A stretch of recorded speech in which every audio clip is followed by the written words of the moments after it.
This is the elemental test at the Royal Magic Academy, the examination that determines each student's elemental ability and how well they can wield it.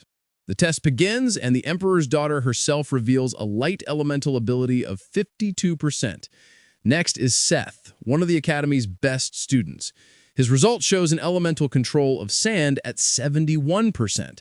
But when Cyan's turn comes, everyone freezes in shock. He possesses the rare element of darkness, and at an astonishing 92%. Even the greatest student in the Academy's history only achieved 88% upon graduation. After the test, Cyan quietly returns to his room. But in the hallway, two senior students are waiting. They want to test how strong he really is, and to bully him. Of course, what they don't know is that Cyan has been expecting them. Before they realize what's happening, it's already too late. With a single kick, Cyan sends one of them crashing into the wall.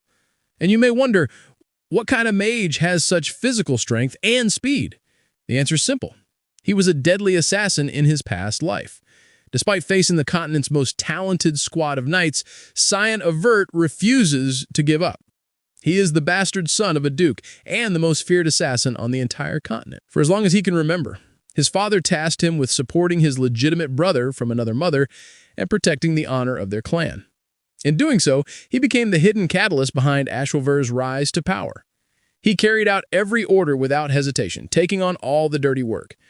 Whether it was aiding Ashil in the imperial succession struggle, eliminating rivals during the Demon King army's invasion, or waging war to unify the continent. Yet, after years of unwavering loyalty, the only reward he received was betrayal. His own brother branded him nothing more than a vile assassin who meddled with the forbidden powers of the mist.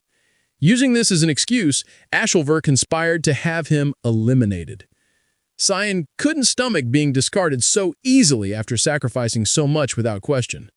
Rage consumed him, and he attempted to strike his brother down before he ended up dying. But against this cheap imitation of Gilgamesh, he stood no chance and was cut down. This was never how he envisioned his life ending.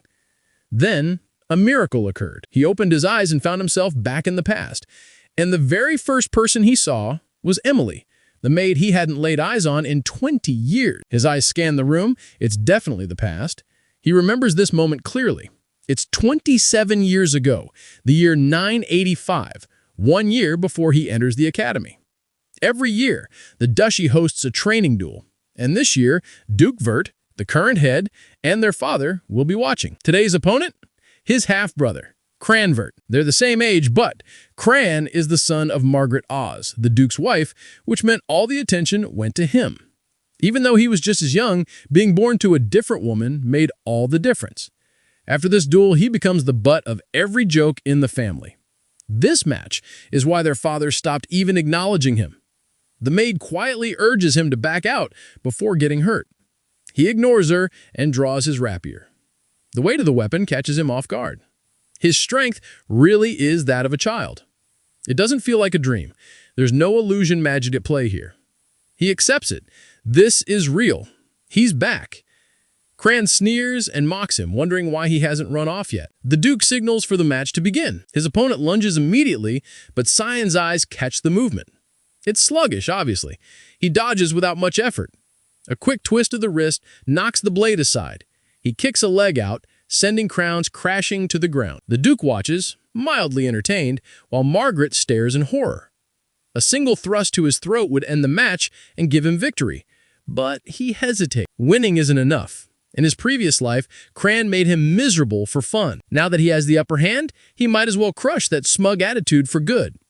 In this new life, he's done being anyone's servant. He'll carve out his own path on his terms. He drives his boot into Cran's face over and over until he blacks out, earning the win by knockout. Once the duel ends, he is summoned to meet with the Duke. A high-ranking knight escorts him through the halls toward the chamber. Just before they arrive, he spots Margaret stepping out of the office. A crooked grin tugs at his lips. She's clearly just finished ranting about her precious son. He throws a casual jab asking if Cray is holding up all right. Her expression twists with fury, and she snaps, demanding how he dares that concerned after what he did out there. He brushes past her like she's air, muttering that that's how duels work, But she's not about to let that go. Loud enough for anyone nearby to hear, she spits that this is exactly why illegitimate brats like him shouldn't be treated like real heirs. Then she takes it further, insulting his mother and claiming he should be graveling in alleyways for scraps. She hisses that he had no business fighting at all. The words sink in and his jaw tightens. Her venom finally hits a nerve.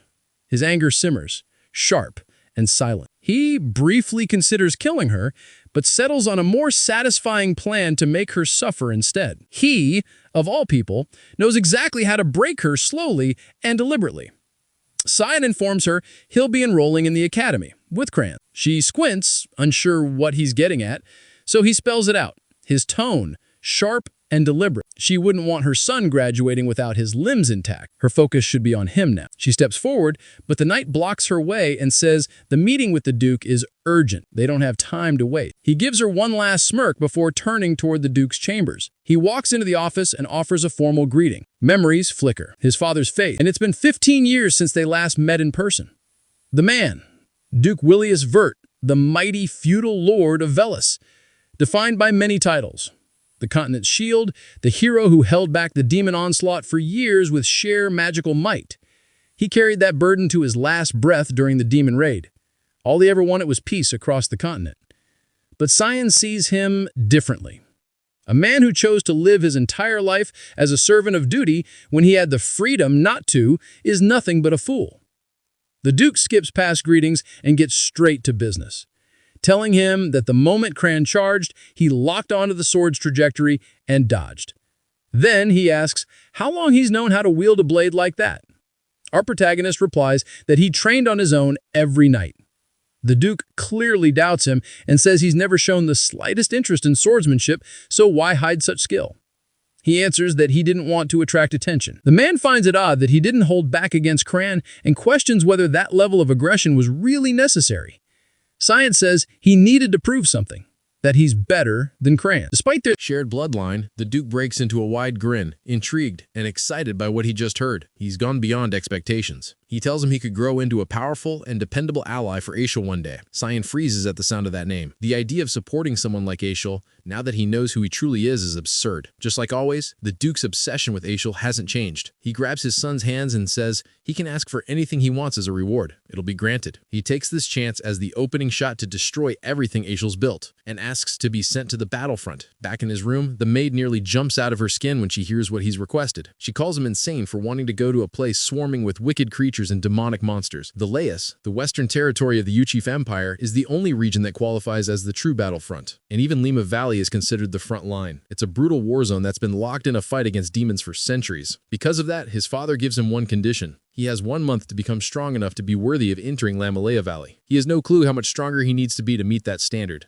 but he knows he has to raise his physical capabilities as high as possible in the meantime. He's still weaker than most kids his age. What he does have is combat intuition, carried over from his past life, and a faint trace of magic within himself. If he can build up his body, he might actually put it to use. So, the training starts now. Alice storms into the room, calling his name with fire in her voice. She's already heard the news about his plan to head to the battlefront. She lays into him, accusing him of letting his win against Crayons get to his head. Then, she tells him to meet her on the rooftop. She wants to test him, and if he can hold his own against her for 3 minutes, she won't stop him from going. He tries to talk her down, saying there's no reason for them to fight over this, but she shuts him down cold and asks if he's just chasing after her family's legacy. That's when it clicks. He gets why she's so aggressive, but he doesn't give a damn about her family name. His duel with Crayons wasn't even a full day ago, so his body is still wrecked. But she doesn't hold back. She comes at him hard with her broadsword. He reacts just in time, managing to block his strike. She pulls back, taken aback that he defended himself. A 10-year-old with a rapier just deflected her greatsword. She shrugs it off as pure luck and unleashes a flurry of fast attacks. He barely holds them off and takes some hits, but he sees a weak spot in her guard and turns the tables.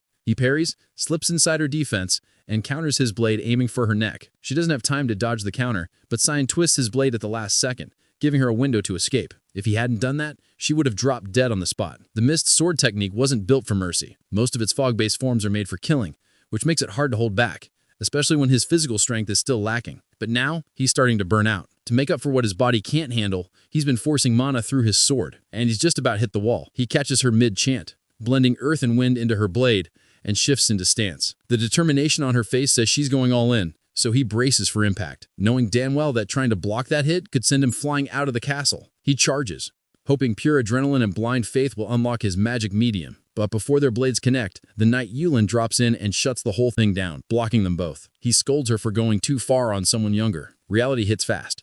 She blinks, then suddenly pulls him into a hug, trembling and apologizing for snapping. She just wanted to stop him from throwing himself into the battlefield. He gets it. He knows how she is, how she gives everything she has to everything. His sister, the prodigy, who scored top marks across every subject at the Royal Academy. Her looks alone had people calling her a child blessed by the gods. She'd trained with the sword since she could walk. She once matched Aishel blow for blow in their fight for the title of Continent's Guardian, but then it all collapsed. She joined the Knights of Light and got killed. He clutches her tight and swears to himself.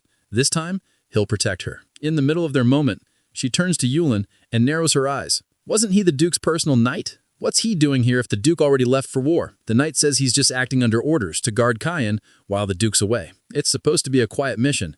No one's meant to know. The younger man had already sensed him back in the Duke's office, but still finds it odd that his father wanted this whole thing kept under wraps. Mid-thought, fatigue hits like a truck, and he knocks out in her arms. She smiles softly, thinking to herself, he really is still just a kid. The next morning, she heads back to the academy. He gets to work training his body. He can barely crank out 10 push-ups. Still weak, and the need to grow stronger is getting louder every day. For the past 2 weeks, he's been grinding through strength training. No results. He misses the strength he used to have. He needs something, anything that works. While he's sinking into that pit, the maid walks in with a message. A package from his sister has arrived. Inside is a bottle of hellhound blood, something he'd asked her for, a rare material from Lamalea Valley.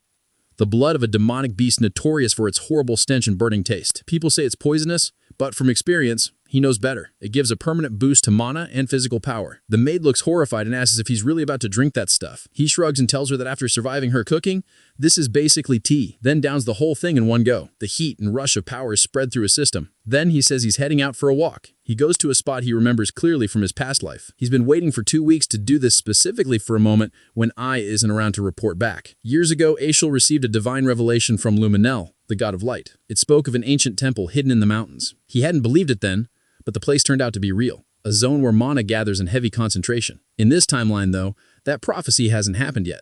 He's the only one who knows it exists. He crouches, feeling along the earth, searching for the exact spot where the mana thickens. Then he channels his magic and the entrance to the temple begins to open. He steps inside the temple and instantly realizes something's off. It doesn't look quite the same as it did before. This place, once a shrine devoted to the god of light, Luminel, had its history erased during the Demon God War that wiped everything clean 3 centuries ago. He moves deeper into the ruins, eyes locking onto a glow pulsing from a sword, the temple's core. Back in 999 BF before Foundation, humanity had